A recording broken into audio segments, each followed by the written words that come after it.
for it. Thank you very much, Don, and thank you for inviting me. You said I should start by saying a bit about who I am or who I was. I was member of the European Parliament for Yorkshire and Humber from 1999 until Brexit, with a 5-year interruption when the Labour Party didn't have a very good election in 2009, and I was out of the European Parliament then for 5 years, but I came back in 2014. And as to what I'm doing now, gosh, I wish I knew. I do a bit of writing, books, chapters of books, articles, and a bit of talking and lecturing. But basically, I'm retired. I do offer lots of unsolicited advice, which is duly ignored. But there we go. Shall I just proceed with what I was going to say and go for it? Yeah, and, I think just to give you a completely clear stage, the things we exchanged on our little chat and email tell us what's going on in your world, what's going on politically. And I think the thing for a lot of us, you'd give more insight than most of us here, is how do we deal with the present government, because it's clearly not going as fast as some of us would like, whether we're Labour or whatever. And if you could just address that. And to some extent, another debate that certainly we've been having around York for some weeks, months, is a style of campaigning. We no longer shout at Brexiters and saying you're wrong or you're idiots or whatever. We haven't done that for a long time. And also the likely future. Not that we hold you responsible for it. Go for it. Okay, well, thank you. In terms of the government, it has embarked on this reset of relations with the European Union. But I think most of us, or all of us probably on this call, but increasingly beyond our groups of people, realize that the reset is too cautious and too slow. And events are proving that to be the case as never before. They are illustrating how much of a disadvantage it is to Britain from being outside of the European Union and outside of even a wider circle of contacts that the EU has in Europe. And I would say it's letting us down, and I'll go through these three things quickly, three themes. It's letting us down economically, politically, and at a human level. Let's start with the economy, and I'll be longer on that than on the other things. The Labour manifesto, on which it was elected, was very cautious. It didn't talk about rejoining the EU, but it also promised not even to rejoin the single market or the customs union. Now, I know Labour has had a history of losing elections that it expected to win, and it was rather terrified ahead of this election that might happen again, and so it was ultra cautious. It felt that on Brexit it needed to obtain the votes of at least some of people who had voted for Brexit. It didn't want to frighten them, but it was cautious anyway, generally, partly this fear, as I said, of losing elections, but also on other issues, not just on Europe. There are probably many that people would like to point to, but one that's also relevant to this is on tax. Knowing that it was going to come into government with facing a big budgetary deficit, public services, not least the NHS, in dire need of new investment, a need for boosting infrastructure investments, and a need to boost defence spending. Nonetheless, Labour said it would not increase VAT, income tax, or social security contributions, which together constitute 80% of tax revenue for the government. And then, as we know, got into difficulty and having to raise the few other taxes, which are for the 20% of other revenue, but which disproportionately hit the sectors that have to pay those other forms of tax revenue.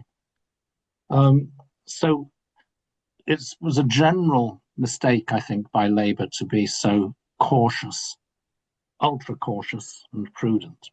But when it comes to Europe, saying we won't even rejoin the single market or the customs union, that actually compounded the economic problems of Brexit and indeed of public finances. Not being in the European Union has cost the UK economy, according to OBR figures from a year ago and several economic studies, at least 4 to 5% of GDP. In other words, our GDP, our economy would have been 4 to 5% larger had we remained in the European Union. That figure would have delivered an extra £40 billion every year of tax revenue. Imagine how our debate on public finances would have been different. We're having huge debates. Can we spend 3 billion extra here? Can we afford 2 billion extra there? Can we save $1 billion here? 40 billion would have transformed that debate.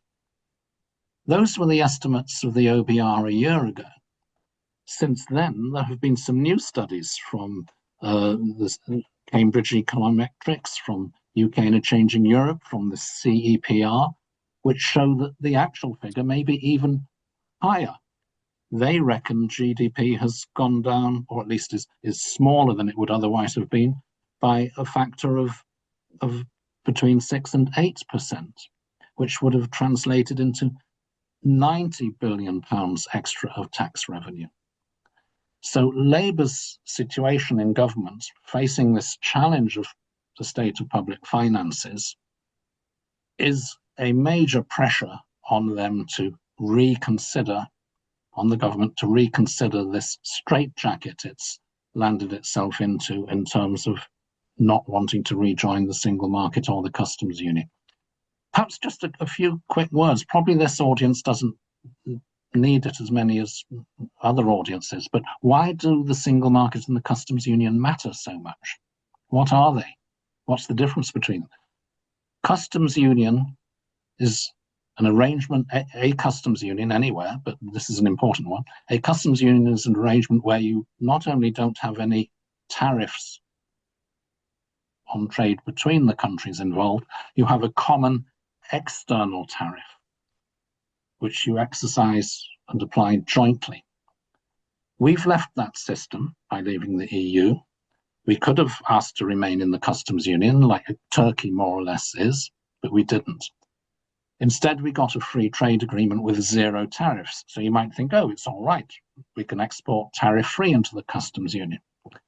But if you are exporting into a customs union from outside, then the question of rules of origin comes up. If you've got a deal, as we do, the EU will accept British goods at 0 tariffs, you then have to demonstratively prove that it is a British good, that most of the added value is in Britain. It's not made elsewhere and assembled in Britain, or a little bit of added value added to it in Britain. It has to be a predominantly British good. That engenders paperwork, form filling, certifications, tests and checks.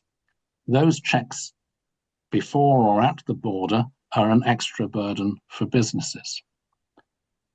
Customs union also means you have a common trade policy. You negotiate your tariffs jointly with the rest of the world, your trade deals, with the full clout and leverage of being the world's largest single market.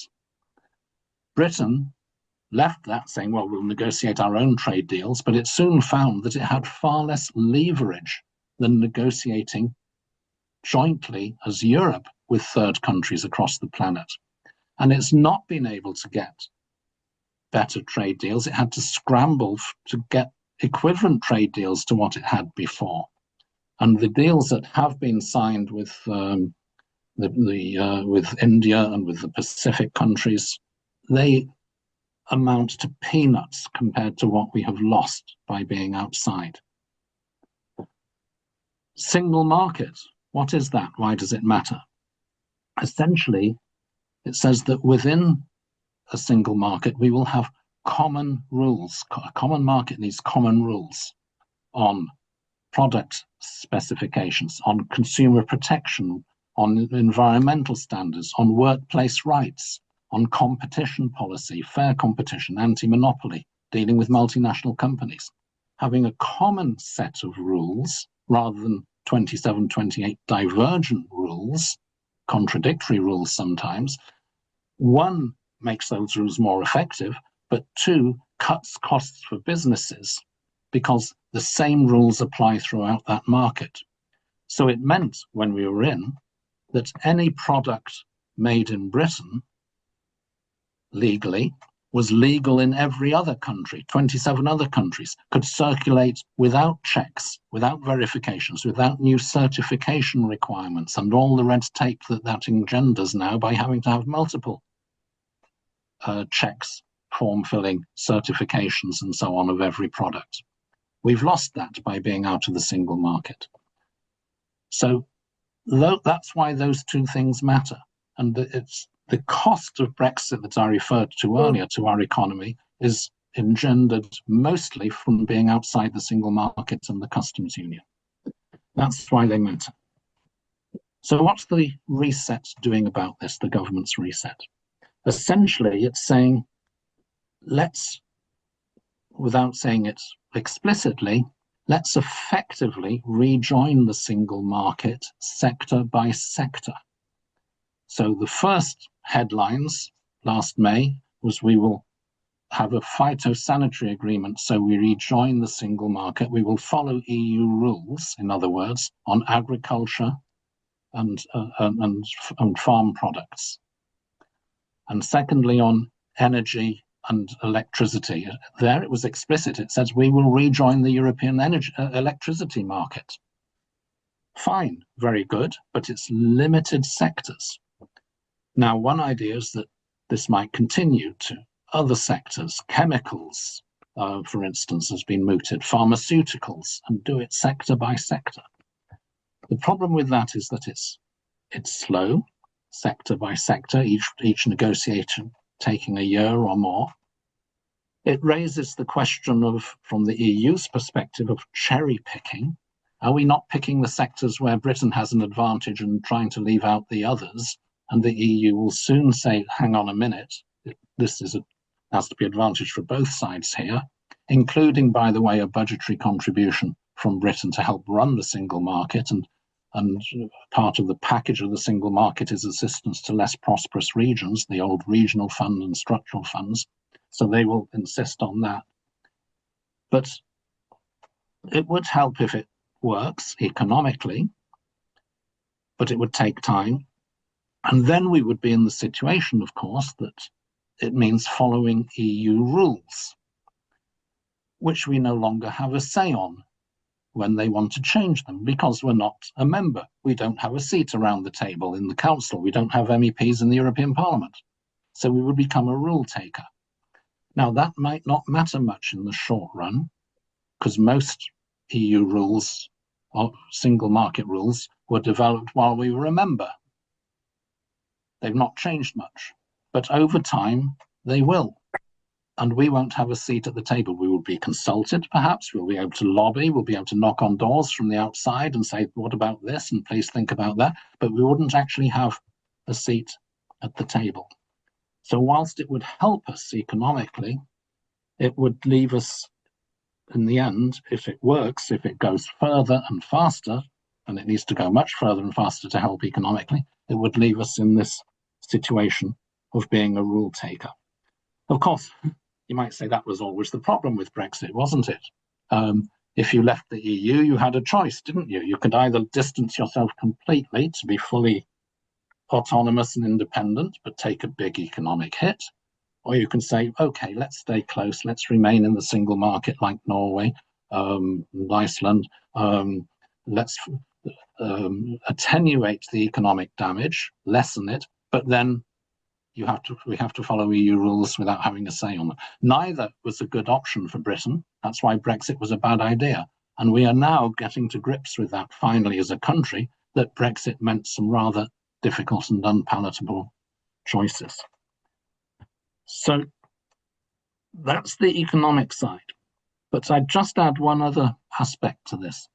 One of the reasons why the government seems so cautious on rejoining the single market is that if you go all the way in fully, it implies all four freedoms, including freedom of movement. And given the toxic nature of the debate on migration and immigration in Britain, they feel they can't do that. I think that's misguided, because most migration to Britain is, and was before, from outside of the European Union, which is entirely a matter for national rules, or almost entirely. You can be as open or as restrictive as you want. It's a national choice. It's not a collective EU choice for migration from the rest of the world into your country. There's one aspect that changes in that regard. That's for the small numbers, relatively speaking, of asylum seekers. You were able inside the European Union to say, no, you have to go back to the first EU country in which you arrived, because that is the one under the Dublin regulations of the EU. That is the one that has to deal with your asylum application. That's one reason why the small boats problem has arisen only since Brexit. But so in a way, we've made it more difficult to deal with that problem. But overall, from migration to Britain from outside the European Union is a matter for British rules, not EU rules. EU freedom of movement, that was much smaller numerically. Furthermore, it was balanced. It was a reciprocal right. So there were many Brits living in other EU countries as well. We've lost that right. Living, working, retiring, studying, traveling. We've lost that. And it was not, however, an unconditional right.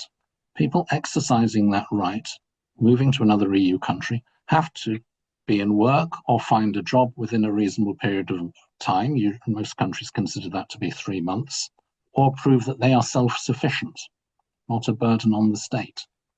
Britain never really enforced those conditions. We blamed Brussels, we blamed the EU, we didn't do what we could. If we felt we needed to, we just blamed Brussels when we didn't like it. But if you are applying the EU freedom of movement rules properly, you really don't need to fear that you will be overwhelmed. In any case, countries like Poland, most of them, they've come up so much economically, most of them no longer wanting to move to Britain for economic reasons. Would be far fewer than that was the case 20 years ago. So we shouldn't fear freedom of movement, EU freedom of movement. Though I grant that it's a difficult thing to explain from scratch when you've not been making those arguments for years, but it's one of the reasons why the government is cautious. So that's the economic side. More quickly, I'll go through my other two headings. The political reasons. I think because of events of the last few days, I don't really need to spell that out, do I? We've got on one side of Europe, Putin in the invasion of Ukraine and his cyber warfare and other forms of warfare across the rest of Europe. And on the other side, we have Trump in America. Now, the need for European countries to work together on geopolitics, on security, on foreign policy, on defense, on dealing with instability in the world, has never been more manifest.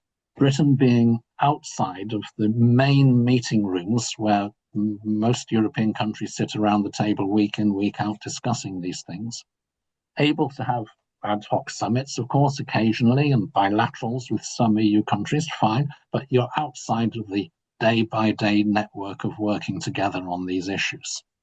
Never has the need for Europe to work together been more manifest. It's also about values and what we stand for, and we have that in common with the rest of Europe. Look around the planet. Where is the rule of law in democratic countries with I would say, social democratic systems of welfare states and solidarity, where is it more developed than in Europe? Yeah, we have a few problems here and there in Europe as well, but compared to what is now happening in North America, well, in the USA, and large tracts of the rest of the world, not to mention what's happening to our east, we have a heck of a lot in common and values that we need to defend together. Being outside of that is a huge disadvantage, and that is being illustrated day by day now. My third little heading was perhaps in geostrategic terms a bit more mundane, but it's the human aspect of being outside. Yes, we have now joined the Horizon research programs, and we are rejoining Erasmus, the youth and student exchange programs, not just students, by the way. We're negotiating for a youth experience, right of free movement of younger people under a certain age for a limited period. But it's only that at the moment. Important steps, of course. You could say it's step by step to rejoin, if you look optimistically, but it's only small steps, only a limited number of steps. They're big steps, but limited number at the moment. We're still completely outside the system of cooperation on civil and criminal law. We are not in Europol anymore. We're not in Eurojust. We don't exchange data on serious crimes. We're not jointly fighting international criminal gangs together in the way that we could much more easily inside the European Union. And for individuals, the travel hassles, joining the non-EU queue at airports, the longer non-EU queues, having the 90-day limit on the amount of time you can spend in any half-year period in other European countries, except Ireland. The documents that are no longer automatically valid if you move to another EU country, or even stay there for a certain period of time, and the extra hassles that arrive from that. The difficulties for performers, artists and musicians to travel around Europe without a heck of a lot of extra red tape and VAT forms and form filling and the carnet of showing what equipment you've taken with you and what you're taking back, which is counted by customs officials to check nothing's been smuggled in. All those human hassles that hurt people as individuals, all of that still remains to be dealt with. So it's too slow and it's too cautious and it needs to accelerate. But above all, it's lagging behind public opinion. The opinion polls that we've all seen that just over 50% think Brexit was a mistake and 58%, I think it was, said they would like to rejoin the European Union. Actually, those figures are even more stark if you take away the don't knows or don't cares from the calculation, people who often might not even vote, and just count those who have an opinion one way or another. Then it's 62% saying they would like to rejoin in some of the latest polls. The important thing about that is not just its level, which is striking because it's reached that level without any prime minister that we've had since Brexit, or any leader of the opposition that we've had since Brexit, and hardly any major leading political figures going out advocating rejoining. So despite that, public opinion has shifted to 62%. And certainly without any major newspaper really going out, on the contrary, given the British press. It's still reached that level. And the other significant thing about it is that it's a figure that rises slowly but steadily. Most opinion polls are volatile. You know, they go up and down every month, depending on what's been in the news. This one is relatively steady, slow, but relentless. Why? Two reasons. One is demographic.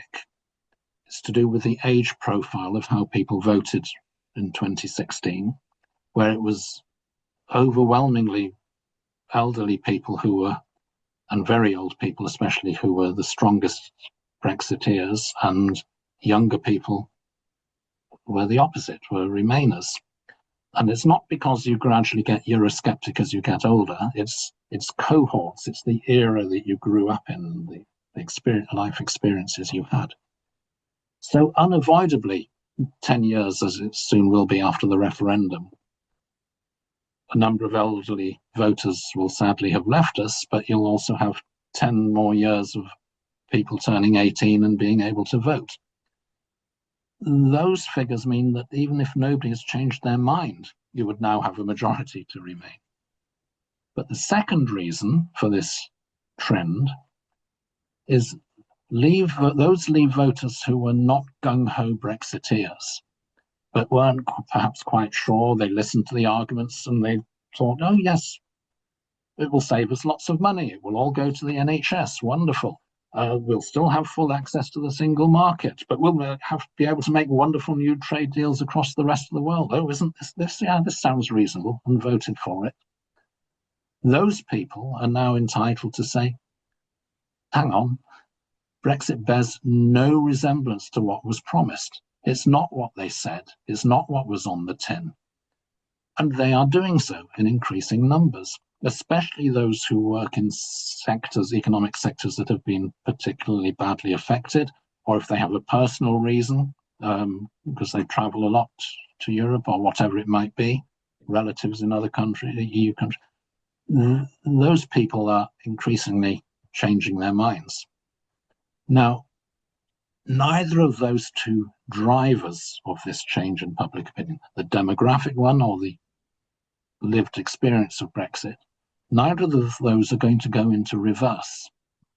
So this 62% will creep up to 64, 66, 68. Perhaps be given a little bit of a boost by those willing to campaign and advocate and to spell these things out and to say so. And all that should make it easier for a government, any government, well, not any government, but any reasonable government, to be a little bit less cautious, shall we say. So the combination of these factors, the real economic pressures that are constraining the government, that have been accentuated by Brexit, the geopolitical situation, and the trend in public opinion, all of these things should mean that this year, the 10th anniversary of the referendum, is an opportune moment to go out and make the case and say tinkering around with Brexit at the edges is not sufficient. We need to go much further, much faster. And if that means setting an objective of rejoining fully the European Union so that we not only get rid of the disadvantages of being out and attenuate them by being in the single market or customs union or both, but we actually regain Britain's seat at the table and take a full part in the European Union, those arguments, I think, people will be much more receptive to them, more so this year than ever before. Thank you. That was amazing, Richard. I was reflecting, the first time I ever met you was in 2015. You may not remember. You took a hall one Saturday afternoon in Marygate and gave a talk in York to people. And you said much what you've just said. but it was, we mustn't because. And it's amazing. You know, it's sad, but it's... you mean I sound like a broken record? No, you sound like a record that's still in the top 10, sadly. Do you want to take some questions now? Yeah. Yes. Right, let's go back to the foot. If we could, we're a lot of us, so don't switch your mics on and get ready to when you do know. If we go back to the gallery view, which I've got Nick and Pauline have got their hand up. So, madam. Hi there. Hi, Pauline. Hi, Richard. Thank you for a really interesting discussion. Can you just tell me why the UK is so reluctant to get involved with security arrangements in Europe? I'm particularly thinking about the Security Action for Europe campaign, which we have I believe we were offered the opportunity to join that, but we turned it down. Why would we do that when, global politics is changing so drastically? I don't understand this at all. Thank you. Will I answer one by one? Yeah, I think it's simpler. Yeah. People like me have got short memories. Yeah. Well, Britain, the government did want to get involved in that. I mean, certainly it's certainly involved in an intensive dialogue on security issues with the EU structures, but certainly bilaterally with major EU countries. And this SAFE programme that you mentioned, a new EU system of where the EU's borrowing money collectively to lend to member states to develop their security capacity, military capacities on a collective basis. Britain did want to join that, and the negotiations fell down on the amount that the EU felt that Britain would have to contribute to the financing of that programme, and the government then backed out of it. Now, one can say in this case, the government did want to do that, but it felt the price tag was too high. Why was it too high? Partly a dispute within the European Union. France was very wary of letting Britain in because it felt that Britain's defence sector would probably pick up a disproportionate amount of the contracts, and therefore said, well, then Britain should pay more in because it's going to get more out of it. And the arguments fell down. They may be returning to this to have another go, but that's the official reason, or the reason that it seems to have failed, not because in this case the UK was reluctant on the principle, it was the practicalities. Okay, thank you. Thank you. Sharon, you need to unmute yourself, Sharon. Well done. Hi, Sharon. Hi, Richard, how are you? I wanted to ask whether it's time to think about a kind of new vision of Europe, and I'm thinking of something which is a bit out of the box, but like a Canadian-European alliance, where we start with the military and the shared values and the economic. We have, we already have CETA, so we already have quite a lot of common standards, and I mean it's not the same as being part of the single market, but I'm wondering whether there's a kind of looser arrangement that could also include Iceland, Norway, Ukraine, Moldova, all the countries that want to join the EU at the moment, and it's a broader alliance where we fund Ukraine to really build its military capacity and maybe sell us weapons as well, because they are at the heart of actually developing good weapons.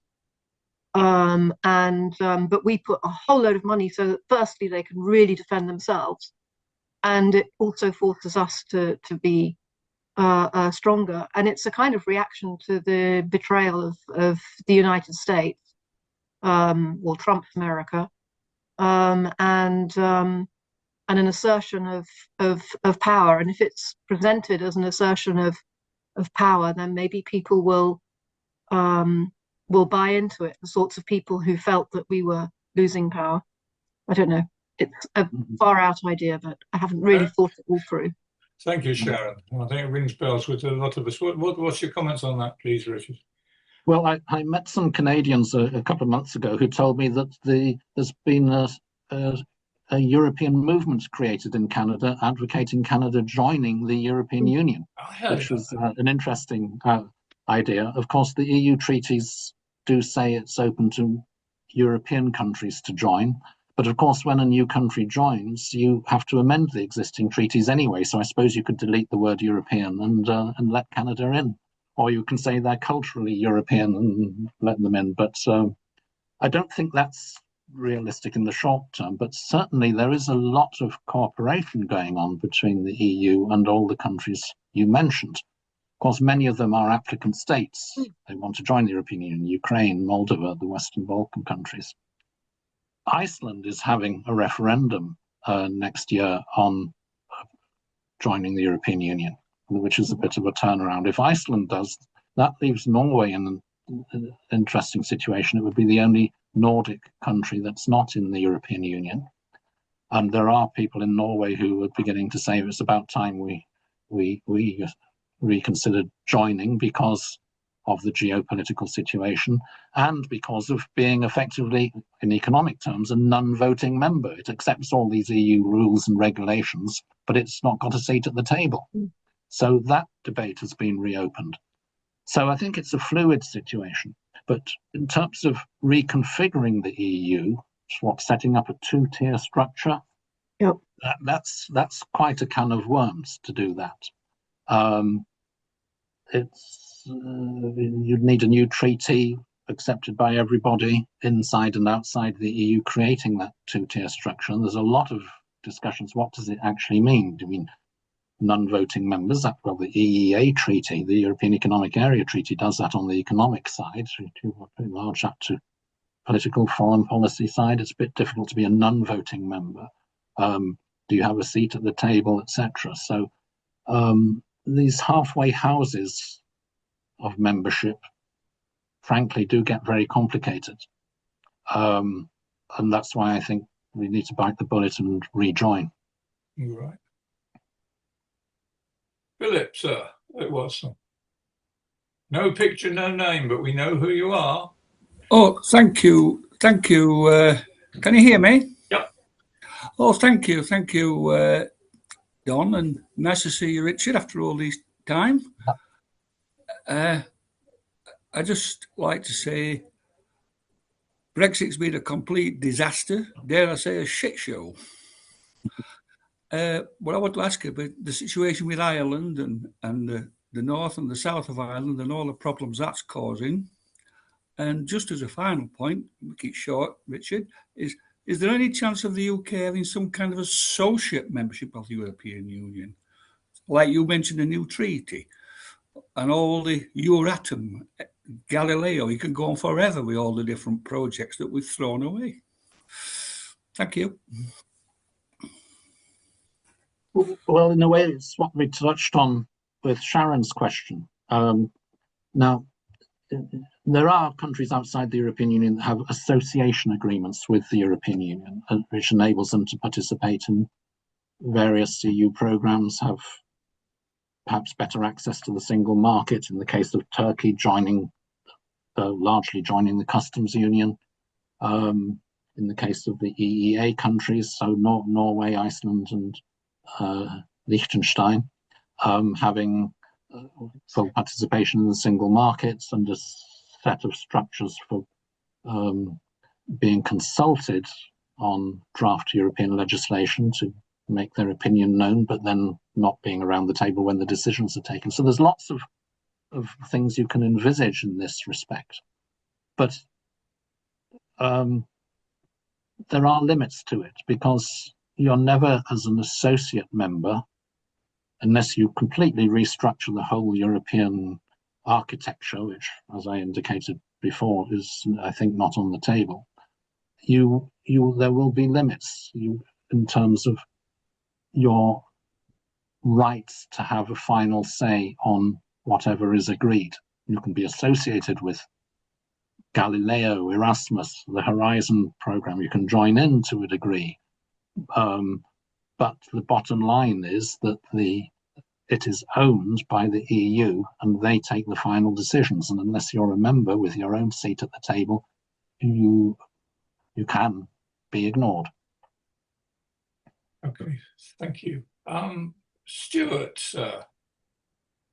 Yes, thank you. Thank you very much, Richard, for a very cogently argued analysis. My question is, how do you assess the risks of the rise of the far right for the future of the EU? Well, yes, a very pertinent question, because across Europe, inside and out, as we know in our own country, the populist nationalist right has risen in recent years. The last European elections, they gained some extra seats, not that many because they were already there before. At European level, they are actually quite divided. They've not managed to form a single political group in the European Parliament. In fact, if you look at the history of far-right groups in the European Parliament, they're always chopping and changing, with national parties walking out, having rows, making a new alliance, etc. They've not managed to cohere, partly because, well, mainly because they are quite divided on a number of key issues. Some of them are economic neoliberals. They want total deregulation, total free-for-all for large companies in the markets, no state intervention. Others are protectionist and interventionist. Some of them are focused on culture wars against the modern world, you know, against women's rights, gay rights, and so on. Ultra conservative, if you like, on those sort of issues. Whereas one of the far-right Dutch parties, Wilders' party, takes its anti-immigration line, saying we don't want all these Muslims coming to Europe because they're anti-gay rights. Some of them are anti-EU, want their country to leave it. Others not, want to work within the EU system, or not even particularly hostile to it, just want to shift it to the right. They have competing nationalistic claims. The Austrian far right and the Italian far right had a huge bust up a few years ago, and major conflict between them over the status of the South Tyrol, the German-speaking part of northern Italy that used to be part of Austria. So they find it very difficult to work together. That is a silver lining to a very dark cloud. But of course, when they do have leverage in an individual EU country, or even in governments like Orban in Hungary, that does pose a threat to the EU system in those areas where the EU needs unanimity in the Council of Ministers to take a decision. Most areas is qualified majority voting, certainly all legislation for the single market, for instance, or almost all. But on foreign policy questions and security, unanimity is required. So Hungary, with its far-right government, has been able to leverage its position, in the end usually not blocking things, but getting an opt-out or getting a concession somewhere else, but often holding up urgent decisions for months on end. And it is a major challenge to the EU. Now, hopefully, Orban will be voted out later this year. At least that's what opinion polls are telling us. But we face the potential threat next year of Marine Le Pen coming to power in France. Now, some people say, oh, well, in the end, she'll take her cues from Meloni in Italy and won't, once in power, will, at least on some issues, certainly the international and geopolitical and EU issues, be not as extreme as before she was elected. I think that's a bit of a gamble to hope and rely on that being the case. So it is certainly a challenge, but it's a challenge we face in Britain as well. It's not peculiar to the EU, also in Switzerland as well, by the way, not to mention the USA. The far right, the extreme nationalist populist right is a common challenge. It's not peculiar to one or two countries. It's rather widespread, unfortunately. I also take heart in the first round of the presidential election yesterday in Portugal, where the lead in the first round was not the far right candidate, which some thought was going to be the case, but was my former colleague on the Constitutional Affairs Committee of the European Parliament, Mr. Seguro, who won that election as the Social Democratic candidate, and I hope will win the runoff. But of course, that is itself an indication of the challenge, isn't it? That we're looking at each election, biting our fingernails and hoping it will be all right.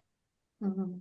Thank you. Nick, Pauline, I'll hold you for a minute. I'll let we've got a little array of hands, and only if I'll come back to you if I can, but I'll give everybody I can one bite of the cherry, if you don't mind being called that, Richard. Juliet Lodge, please. Thanks, Hi, Don.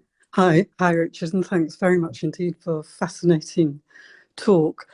I want to ask quite a cheeky question, which is, if you were MEP now, leading the Labour Party and our Yorkshire MEP, what would you like to see the local groups and those who are in a position perhaps to generate more interest in Europe and rational argument? How would you like to see them organising themselves, or the kinds of things you think they should be doing? Oh, yeah. Well, I'm not sure my answer would be any different if I was still an MEP, although if I were still an MEP, that would mean Brexit hadn't happened. Yay! So we would be in a rather different situation. But debates need outriders. Governments, party political leaders and so on tend to be careful, cautious, not want to rock the boat too much. You need some people who are going to stick their necks out and say loud and clear, we in our case, we need to rejoin. Because if we don't, if even the European movements and similar organisations aren't arguing to rejoin, it's a gift, isn't it, to the Brexiteers saying, oh, well, that debate's settled. Nobody wants to rejoin the European Union, do they? Even the European movement isn't arguing to rejoin. Yeah.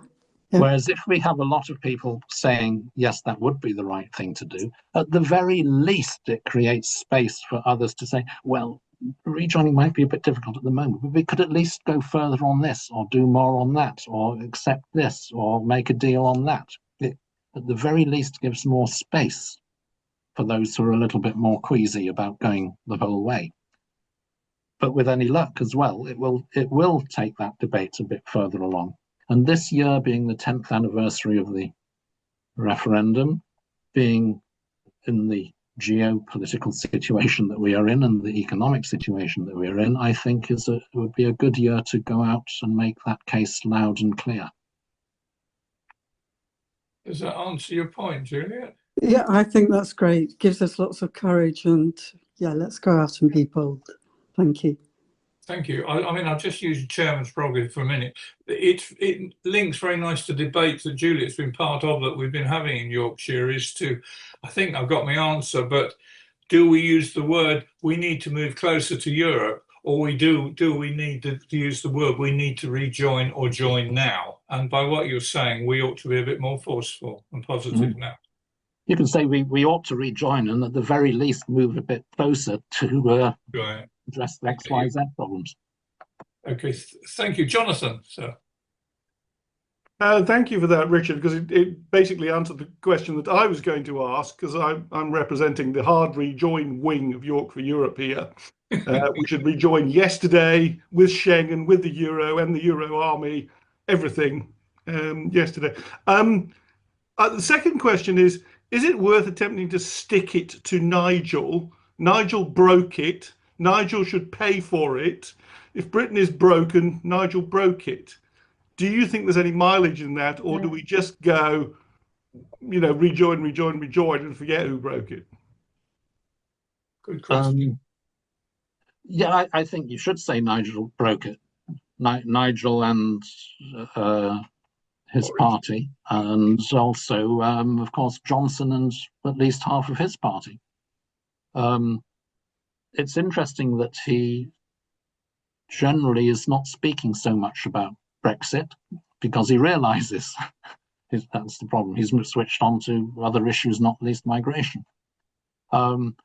So yeah, that point needs to be made, not least because his party is doing relatively well in the opinion polls. Now, that's around the level at its peak of 28 to 30%, which means 70 to 72% of people don't agree with him and don't want to vote for him.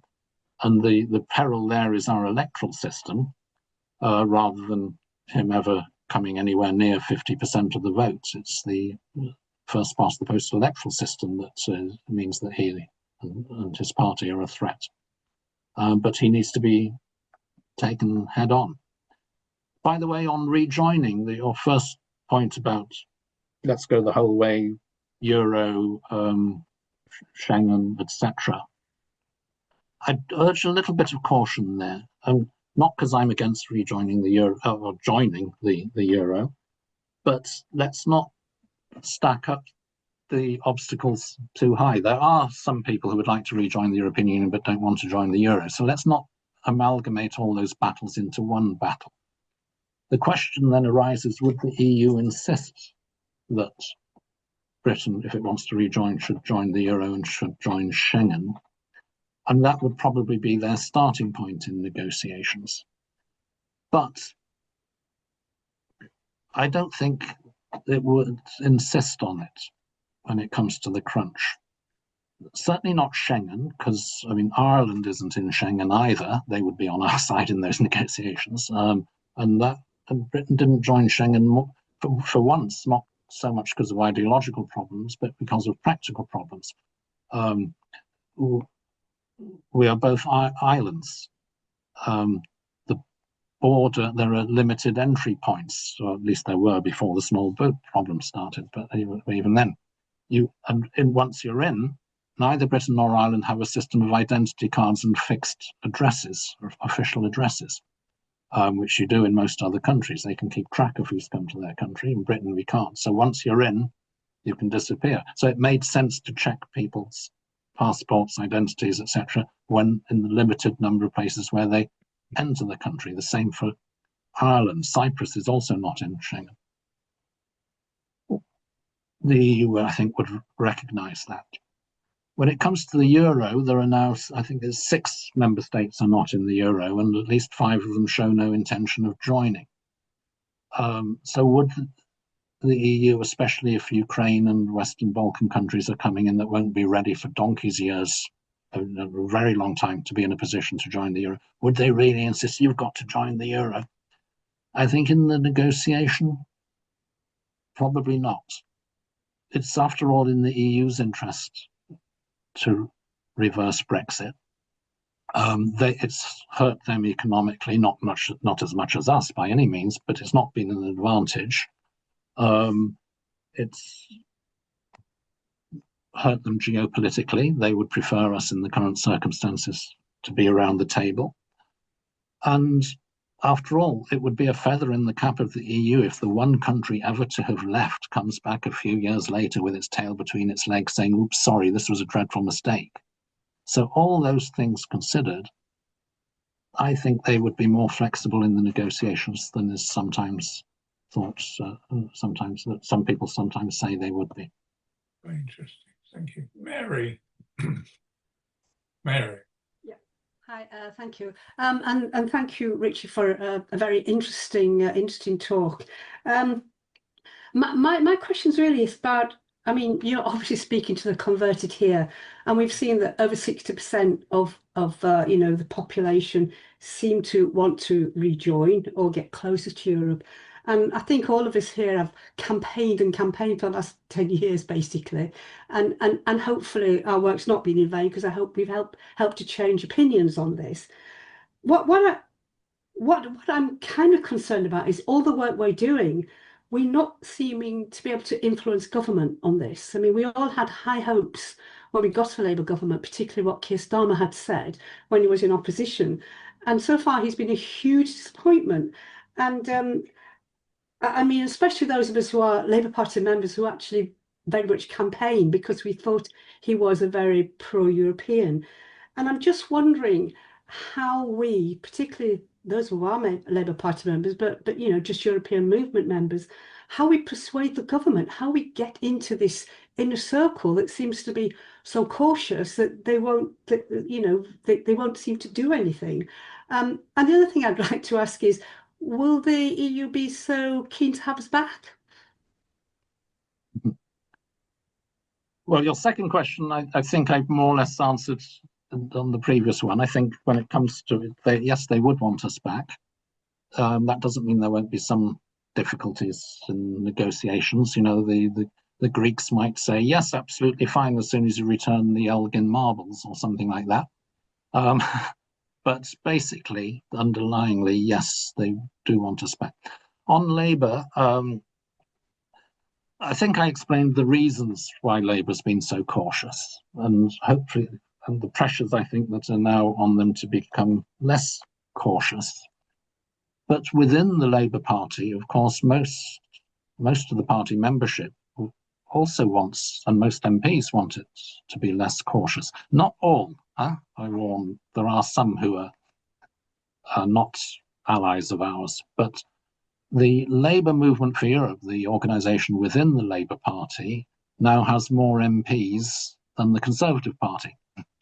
And Stella Creasy leads it. Now, she's, for tactical reasons, not gone overtly against the red lines. She's campaigned for everything else you can do within the red lines. And she constantly, though, draws attention to this problem has been caused by Brexit. That problem has been accentuated by Brexit. This wouldn't be happening if it wasn't Brexit, and keeps reminding them all of all the arguments that we would put in, and that's a good thing. So I think the debate is still alive in the Labour Party, and it's worth taking part in that debate and pushing them, pulling them, encouraging them to go further. That's in my view where the debate is at, because they are in government. The most likely alternative governments, as opinion polls are at the moment, would not be better. And the more, all of you who are in the Labour Party, and I know that the European movement is multi-party, which is one of its strengths, but those who are in the Labour Party should get stuck into those arguments. Thank you. I am a member of the Labour Movement for Europe as well, so but I mean, it's good to hear you sort of optimistic anyway. Thank you. Yeah. Thank you. Richard, are you happy? It's nearly 8:05. Are you happy to go on for another 20 minutes or so? Yeah. Let me just shout to my wife who has the dinner ready. Lol! Well, you do what suits you. No, I think it's okay. Yeah. Oh, no, yeah, it's okay. Yeah. All right, you'll be up by 5:20 past, and we've got 3 or 4 more questions. Okay. That's nice. Okay, so that's Mary. You've finished there. Thank you, Claire. You've been patiently sitting there with your hand up. Oh, hi. So I'm just thinking, a lot of people voted for Labour in the election because they thought, well, Keir Starmer's a Remainer. He's had to be a bit quiet about it until, he came into power. And then he was just so massively disappointing. Meanwhile, the Lib Dems and the resurgent, is that the right word? Anyway, the Greens have actually taken the momentum into their hands about rejoining, well, not even rejoining, but closer links with Europe. And also PR, that's another thing which sort of goes alongside it, really. And I just think, is he not paying attention?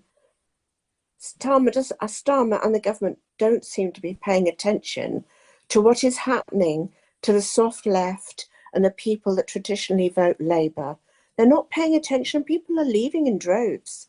And somebody said, I think it was Mary, or perhaps it was somebody else, said about talking to people who, if you're a Labour member, talking to your MP about rejoining Europe or closer links with Europe.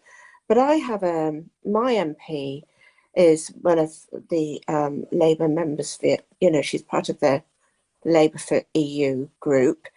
And when she was campaigning, you couldn't even talk to her about it because it was... Who was that? It's Helena Dollimore. And I like her, I know her, she's really nice, but it was such a contentious subject on the doorstep that she had to walk away. She just didn't answer any of the questions on Europe. So that's where we are, really. I think they're they're losing a lot of people because this is a big issue, and it's a big issue for people on the left, just like PR is, and they are not paying attention to that big issue. Yes. And I think I tried to explain the reasons why they've been so cautious. Yeah. I'm hopeful that that the pressures and people like us encouraging them will produce a change. They are tied by the fact that the manifesto said this Parliament not rejoin the single market and the customs union, but you can do a lot to actually start that process without crossing that red line and put it in your next manifesto. And that would indeed help counter a real threat. We talked earlier about the British electoral system being problematic. And if you look at shifts in electoral support according to opinion polls between the parties at the moment and how people have voted in by-elections, local council elections, you see there's two blocks.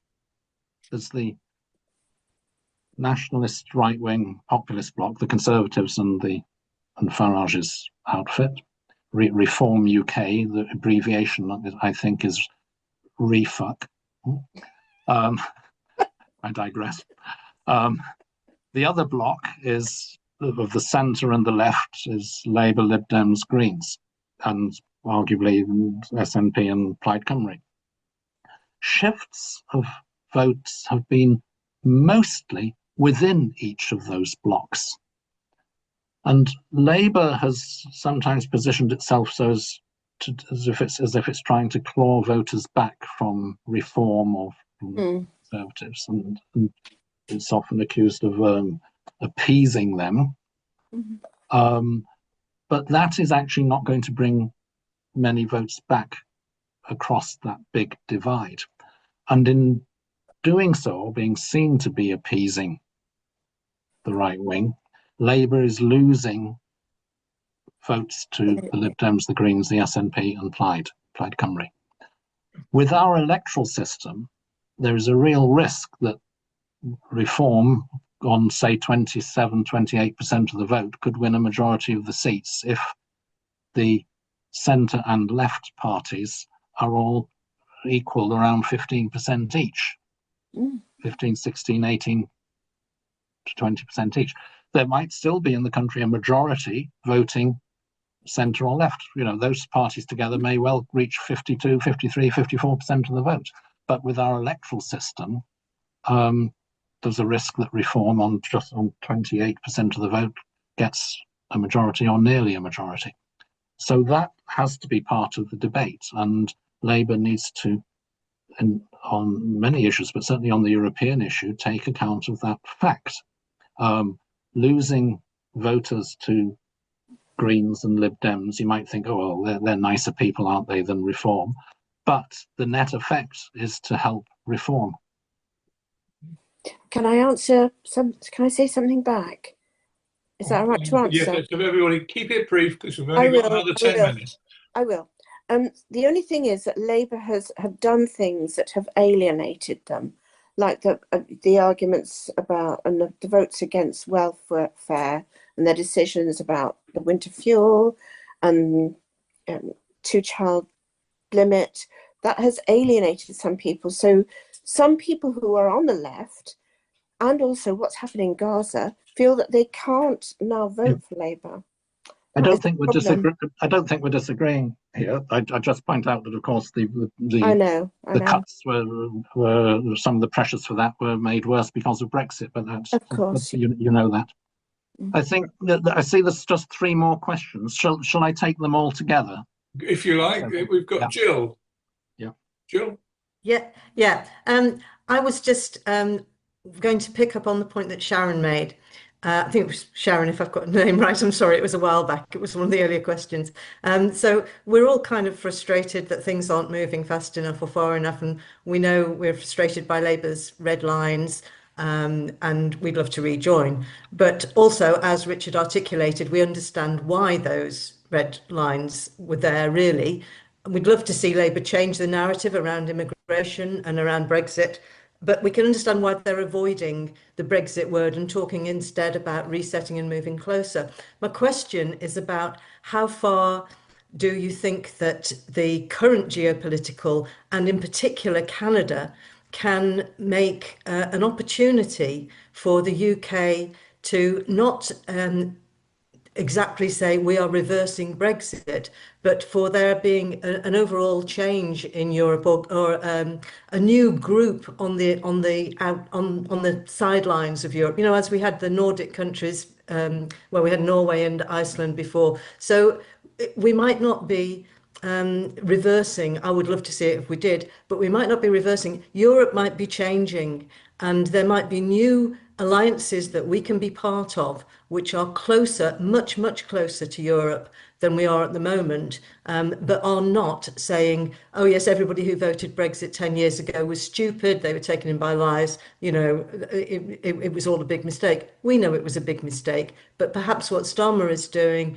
is looking for ways that he can get the benefits back without taking that line against the people who voted for Brexit. And I will put one perhaps unpopular plug in for Starmer, because one thing amongst all the things that he's done wrong, and a lot, but one thing that I think he is doing really well at the moment is geopolitically, the UK is in the heart of Europe. And he is there with the European leaders on Ukraine, on Trump, on everything that's going on. He's definitely seen as a them, which I don't think that any of our other leaders would have been able to achieve.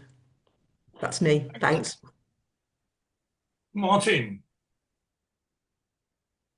we can't hear you. Martin, you need to put your microphone on. Thank you. Thank you, Richard. Very erudite summary of the way the situation looks at the moment. My thought is trying to take a look at the world from our opponent's point of view. And I think we can all reach agreement ourselves about the merits of rejoining the EU. There are those people who are resistant and would see rejoining as rejoining an entity that they've already said they don't want to belong to, and very strongly. Is there any optimism that things are changing within the EU which may help debunk some of the resistance of those people who are Brexiteers? So I'm thinking, for example, the wheels of democracy do grind incredibly slowly in the EU, there's no doubt about that. And when it comes to making a decision like what we're going to do to help Ukraine, it takes 2.5 years to decide what that is. That is not acceptable as a political response.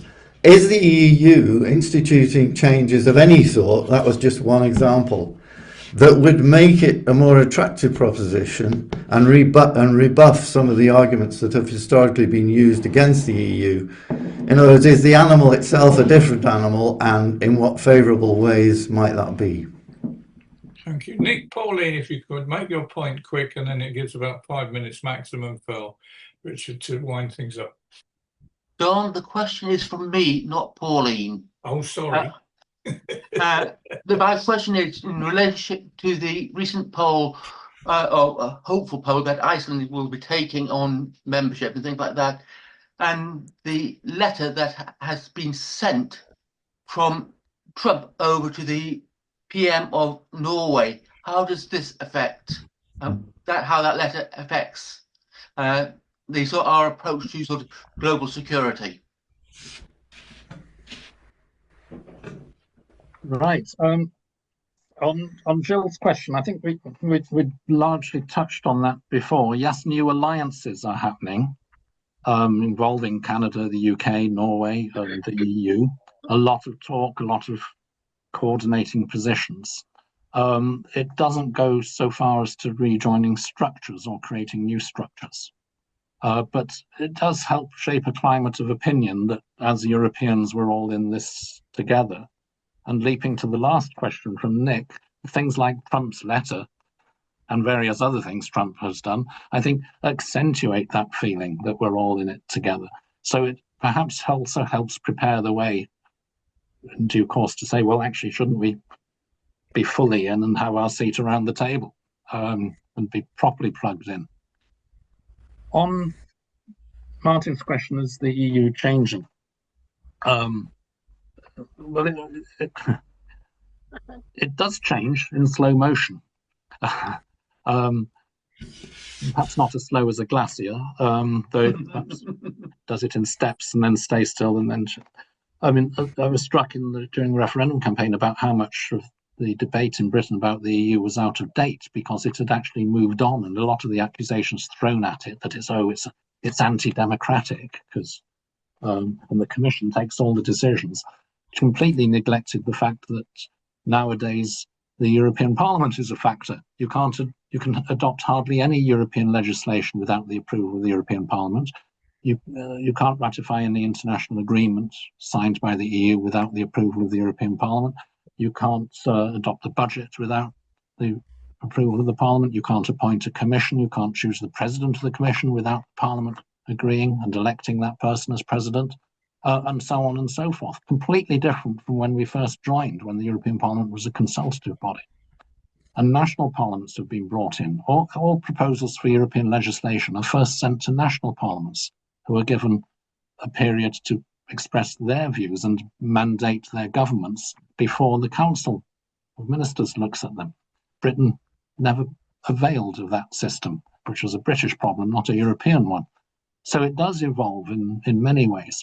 But the point that Nick raised, where it's a problem at the moment, is the length and difficulty of reaching decisions on foreign policy and security issues. And that's because of the need on those issues for unanimity. Most areas of day-to-day life in the EU, including on trade deals, by the way, are by qualified majority voting in the Council. That's and approval of the European Parliament. Qualified majority in the Council is a high threshold. It's a weighted vote by member state according to its population, and you need nearly a 2/3 majority. So it's still rather consensual, but you don't have the opportunity for single countries to block or small minorities to block and hold things up. That changes the dynamic of the negotiations in the Council. So if you're a minister representing a country and you disagree with something and you've got a veto, you can read your newspaper and put up your hand and it's blocked and nothing will happen. But if there's a vote that could take place and you might be outvoted, rather than be completely outvoted, you sit up and you try and shape a compromise, you try and make a deal. And in the end, quite often they do reach consensus under the shadow of a possible vote. People are more willing to compromise. Now, over time, the EU system has changed to put more and more issues by changing the treaties into the field where it can vote by a qualified majority instead of requiring unanimity. And you might think, but why would a country give up its veto, its right to block things that it dislikes? And the answer is that if you have a veto, everybody else does as well. So things that you want are blocked by others. So if you all give up your vetoes, it's like a mutual disarmament. You gain as much as you lose. And that's been done with successive treaties. Every revision of the EU treaties in the last 40 years has increased the field in which the EU can act by a qualified majority.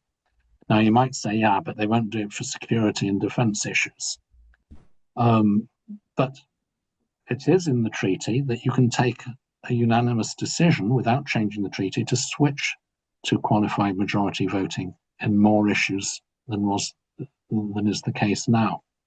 And you might get some agreements to do that with a quid pro quo, which is that countries that vote against are not bound to take part in the decision concerned. That's been happening de facto to a degree.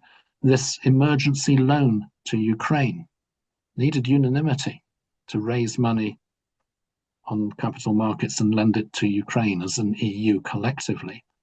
Hungary and Slovakia and the Czech Republic were against. So in the end, the decision was taken with a derogation for those countries not to participate in it, but they didn't block the decision. They couldn't block the decision. That's something the EU is edging towards under pressure of events, and that certainly would make it more effective as a foreign policy actor. Thank you. I think we'll stop there because you need to go and get your supper and treat yourself to a nice glass of wine. And well, I reflect what everybody else has said in their contributions. Is thank you so much, Richard, for a very I don't know the right adjective. It wasn't simple. It was pretty complicated. It was pre-digested analysis of what's going on. I think most of us here had probably heard the facts, but we'd never strung them together so well. And thank you so much for that. That's really what certainly us in York need. And thank you all those who've come along from all over Europe, which is great. So I do hope to see you again. Those of you who don't know, we're starting to get a little bit more cooperation York-wise. We're certainly not trying to establish a Yorkshire for Europe, but we're sharing, as we have done today, sharing each other's speakers, and we've had guests from further afield, and we're going to do some other things together as well. So those friends under that category, special good night to you. So thanks very much, and over and out. And I'll try and put it on the website tomorrow. Thank you very much. I must confess I've just spotted there's a chat and I've not read the chat thing, so I've not been able to address issues that were raised in the chat. I don't think you've missed anything. There's messages. I don't think there were any questions in there. Okay. But anyway, good luck in Cornwall when you give your next talk to them. Cheers then. Lovely to see you again. Bye-bye, everyone. Bye-bye. Bye. Bye. Bye. Thank you.